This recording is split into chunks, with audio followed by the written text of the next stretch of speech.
사랑하는 부모님과 가족의 건강을 위해 건강 365 좋아요와 링크 공유 부탁드립니다. 건강 365 예! 코로나19 확진자로 소아 청소년의 감염 소식도 전해지고 있는데요. 대한소아감염학회가 발표한 소아 청소년의 코로나19 감염과 관련한 관리 지침을 중심으로 소아 청소년에서 확진자가 발생했을 때 어떻게 해야 할지 살펴보겠습니다. 대한소아감염학회 홍보이사 김윤경 교수 연결돼 있습니다. 안녕하세요. 네, 안녕하세요. 네, 대한소아감염학회가 코로나19 감염과 관련해서 관리 지침을 발표했습니다. 어떤 의미로 봐야 될까요? 성인하고 영유아, 소아, 청소년 이런 아이들 같은 경우에는 이제 발생을 했을 때 관리하는 측면에서 좀 다른 점이 많습니다. 그렇기 때문에 성인의 지침을 그대로 적용하기에는 어려움이 있어서요. 현장에서 이런 어려움을 더 덜어주기 위해서 소아, 청소년 확진자를 대상으로 해서 그 관리에 대한 지침을 저희 학회에서 이제 제공을 하게 됐습니다. 신생아 그리고 소아, 청소년으로 나누어서요. 확진이 되었을 때 어떻게 관리하고 어떻게 입원시키고 퇴원시키고 그리고 퇴원 후의 관리는 어떻게 해야 되는가 이런 것들에 대한 내용이 담겨져 있습니다. 네. 소아 청소년의 코로나19 감염의 빈도라든지 증상이 있어 심하지 않다는 게 일반적이긴 하지만 예외적인 부분이 있다고요. 네, 그렇죠. 특정한 상황에 있는 환자들 같은 경우에는 가벼울 거라고 예측이 되지 않고 좀 더 심하게 진행할 가능성이 있다. 이런 분을 저희가 이제 위험군이라고 얘기를 하는데 네. 이런 위험군에 있으신 분들은 조심을 해야 됩니다. 어떤 분들이냐면은 이제 생후 3개월 미만의 영아, 얼마 전에 뉴스에서 4주짜리 아기도 이제 확진자로 나왔는데요. 네. 이렇게 아주 어린 영아들은 면역 상태가 너무 낮기 때문에 이제 조심을 해야 되고 만성적인 폐질환이 있는 경우에 이제 심한 천식 발작이 계속 있다거나 미숙아로 태어나서 기관지 자체가 굉장히 안 좋거나 이제 이런 경우, 그 다음에 현성성 심장 질환 뭐 이런 게 있어서 심장으로 인해서 지금 현재 부담을 느끼고 있는 아이들, 그리고 면역이 많이 떨어져 있는 환자거나 아니면 면역을 억제시키는 그런 치료를 현재 받고 있는 아이들, 그다음에 만성 대사성 질환이 있거나 아니면 뭐 인지장애라던가 아니면은 그 신경적인 질환이 있어서 호흡 기능이 많이 떨어져 있는 상황, 이런 상황들은 좀 주의를 하셔야 됩니다. 네. 그럼 그렇게 3개월 미만의 영아라든지 만성 폐질환을 가진 소아 청소년 그리고 면역 억제요법 치료를 받는 소아 청소년들이 감염이 되는 게 위험한 이유가 뭔가요?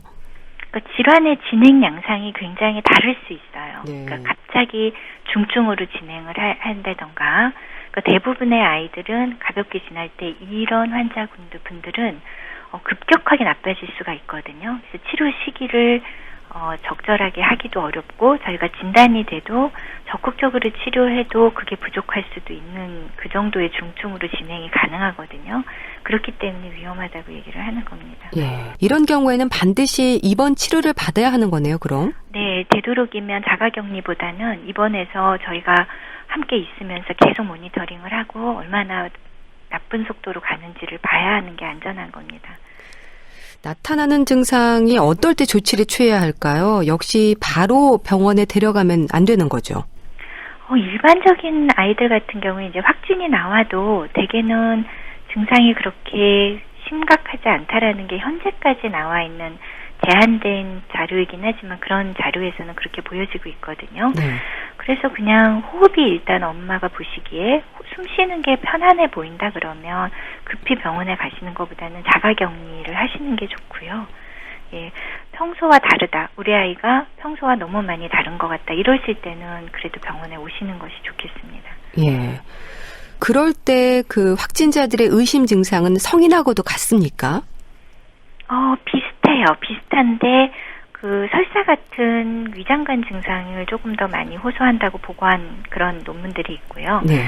대개 이제 의심 증상은 일반적인 감기하고는 크게 다르지가 않습니다. 한 50% 정도에서 발열이 있었다라고 보고가 됐고, 그다음에 이제 목이 아프다거나 이제 기침, 콧물, 그다음에 아까 말씀드린 설사 증상 이런 증상들이 그냥 코로나 증상이라서 구별하기가 어렵습니다. 네.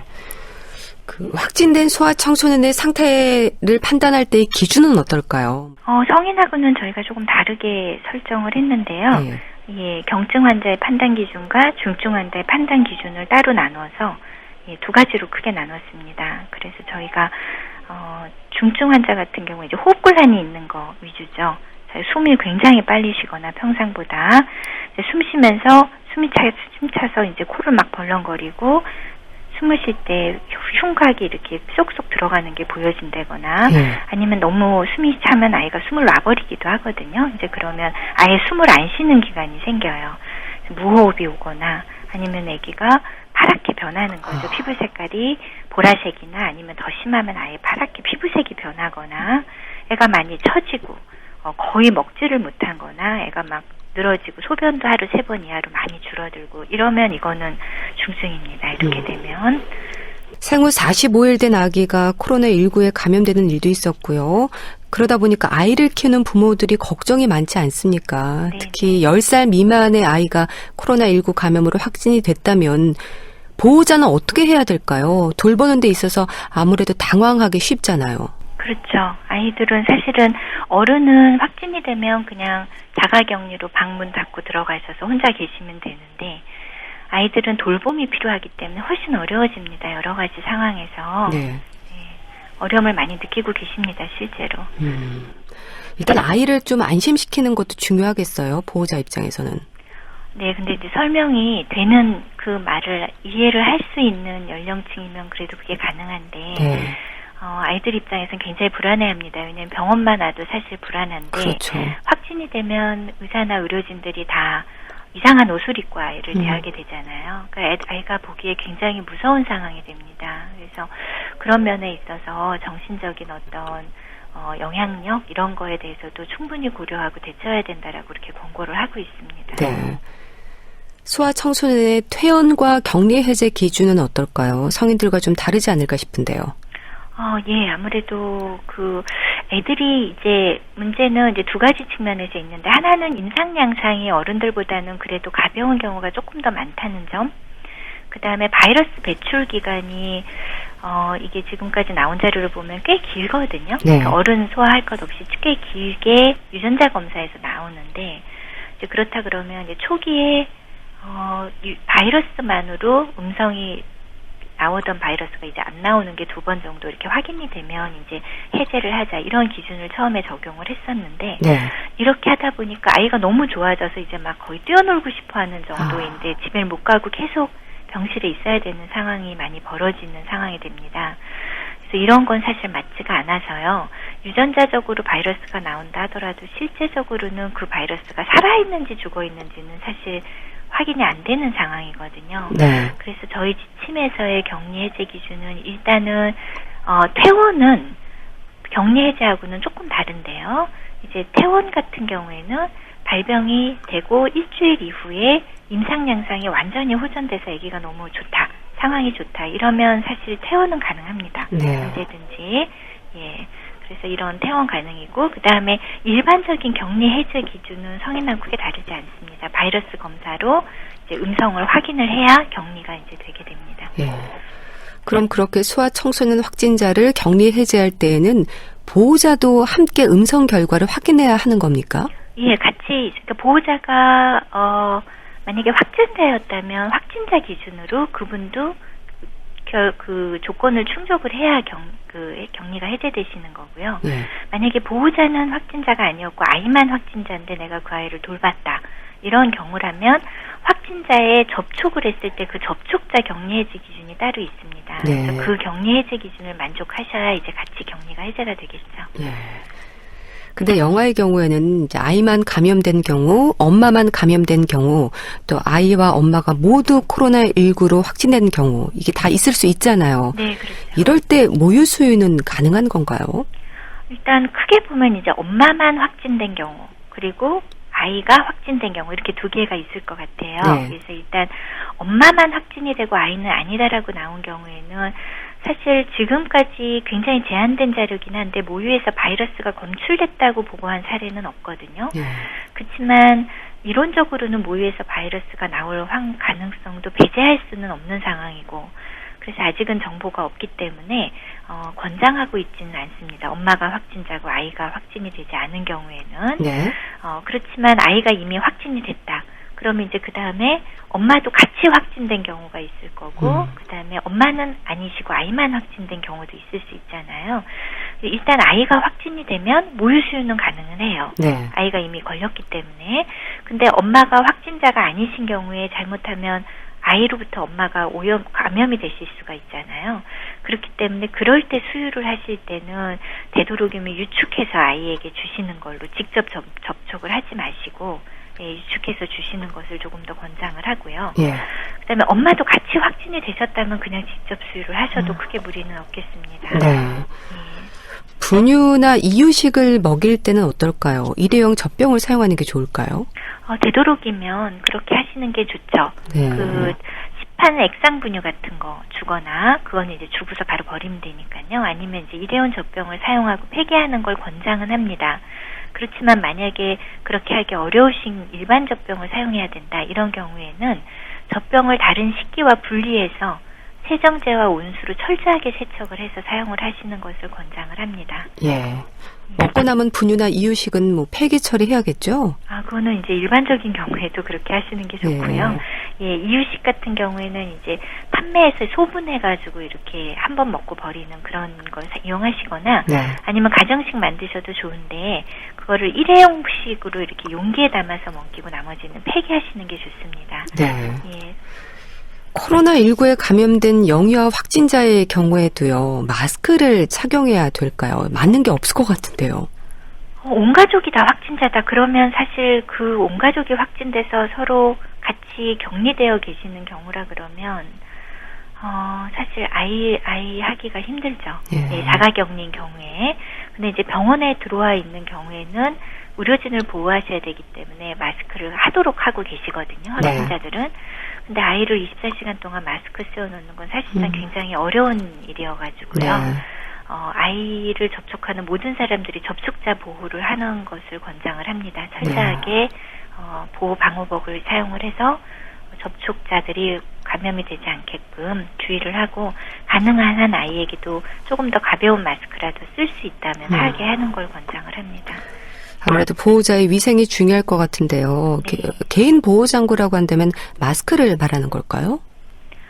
만약에 확진자를 두고 계시는 보호자라 그러면 마스크만으로는 안 되고요. 예.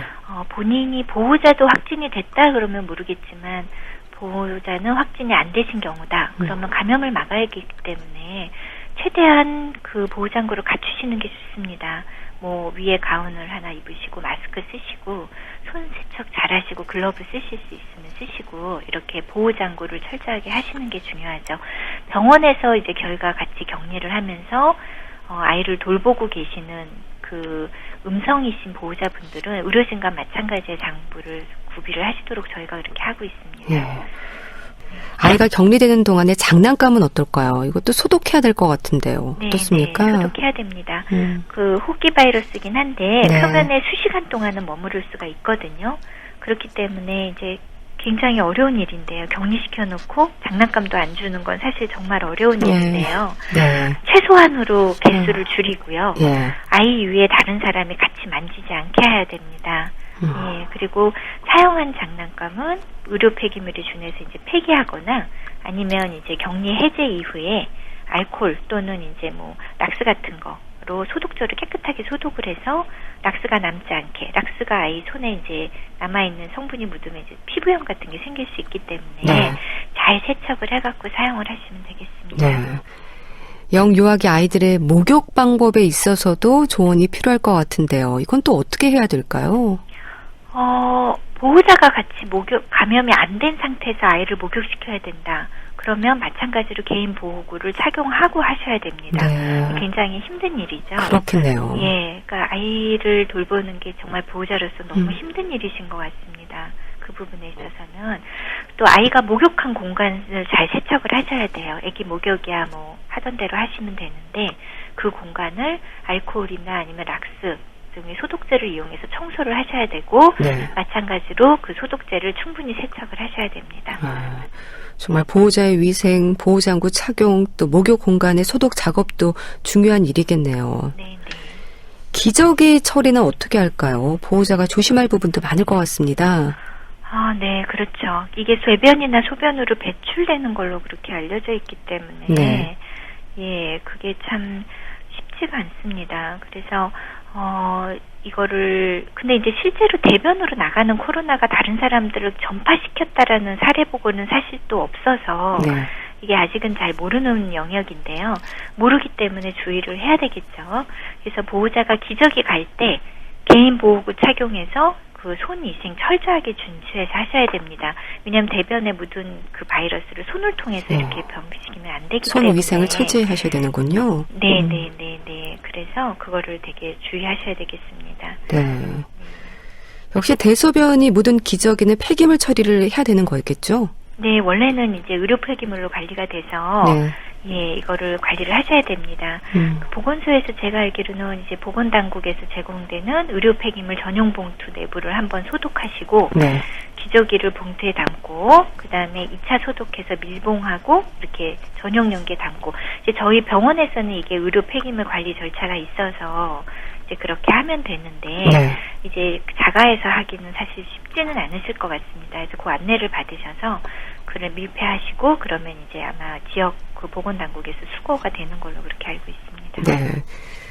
격리 해제가 된 이후에는 사용하던 옷이라든지 침구류를 다시 사용해도 되는 걸까요? 세탁이 가능하면 세탁하셔서 재사용 가능합니다. 세탁한 예, 후에? 예, 그래서 온수 세탁이 가능하면 세제와 소독제로 70도에서 25분 이상 세탁하라고 되어 있습니다. 네. 예, 그렇게 해서 세탁이 가능하면 그렇게 하시고요. 그 다음에 이제 애들 같은 경우 특히 어릴수록 그 콧물, 구강 분비물 또 막 토하고 아이가 그러기 때문에 옷과 침구류를 계속 자주 교체를 해주셔야 됩니다. 네. 그래서 이게 관리하기가 조금 더 어려우실 겁니다.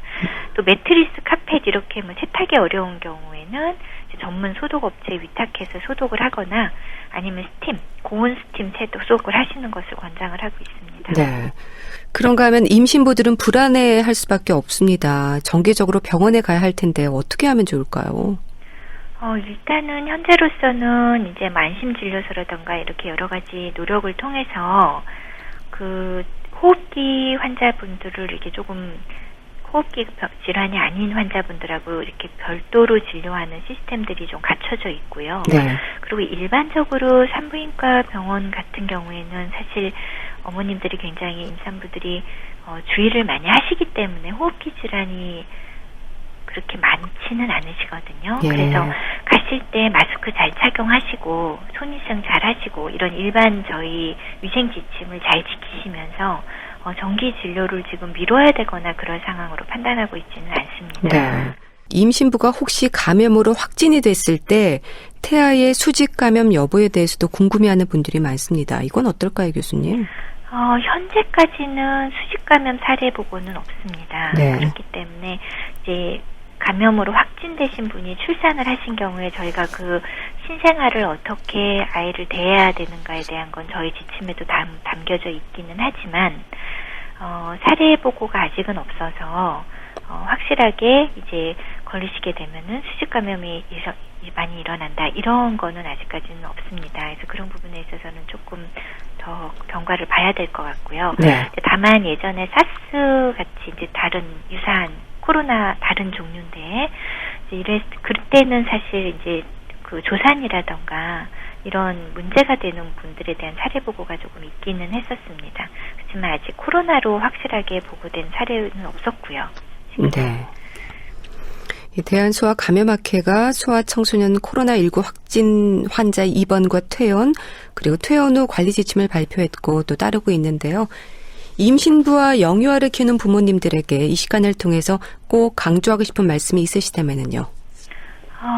일단은 지금 현재 아주 신생아 같은 경우에는 이제 조금 문제가 될 수도 있어서 저희가 더 집중적으로 보겠지만 일반적인 경우에 이제 유아를 포함해서 소아 청소년들은 현재까지 사례 보고로는 어른들보다는 조금 더 경한 걸로 되어 있고요. 네. 삼행 사례도 굉장히 적습니다. 그렇기 때문에 너무 과도하게 불안하실 필요는 없으실 것 같고요.